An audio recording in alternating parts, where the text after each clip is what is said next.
Unsay plano sa atong syudad? Ang LGU karon gapangita og laing-laing mga possible nga solusyon para ma-address ang atong problema.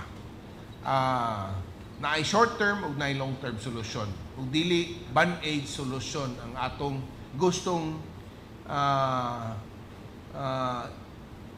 itapak sa problema.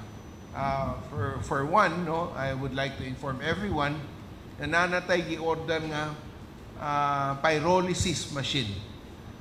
Usa ka pyrolysis machine, also gamay ra siya ganang capacity, but this is a short-term answer to the short-term solution nga atong giplano. But in the long term ani naputay ang balik ko nako, not only pyrolysis machine atong gipalit, naputay gipalit nga mga composter o dili man shredder nga duha ka bok nga atong gamiton.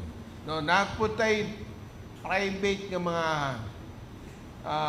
cooperative nga nag-volunteer pod nga nasa mga shredder nga mutabang sila sa pag-shred sa mga food waste o mga labaw na diya sa mga waste diya sa merkado, kay ila pong himuon og fertilizers, no, ang mga waste, no, kanang mga waste nga ma-produce gikan diha.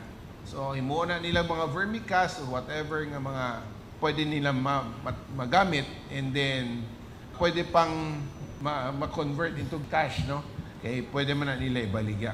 Unsang short-term plan na to? Mo nang kaning say pyrolysis machine o kaning thermal decomposition machine. I think pare-pareha na sila.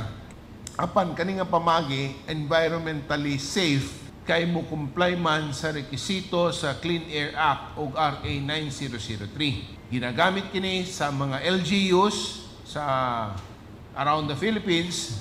For one, nilarga gini silang Alduin Caburnay, kauban sa atong mga lawyers nga nagpaluyo po na ning atong paghatag og solusyon na ning atong problema, og dito sila sa Iloilo, no, og ilang gitan-aw mismo unsay gigamit, unsay gigamitan.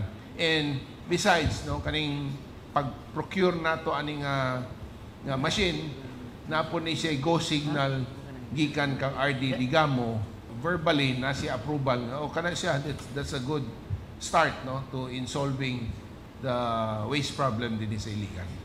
Well, hinahinay, no, ihawan tanang basura dito sa CMRF sa tabang sa Republic Cement, Holcim o mga machines nga makapino sa mga basura nga naa dito sama sa mga shredders.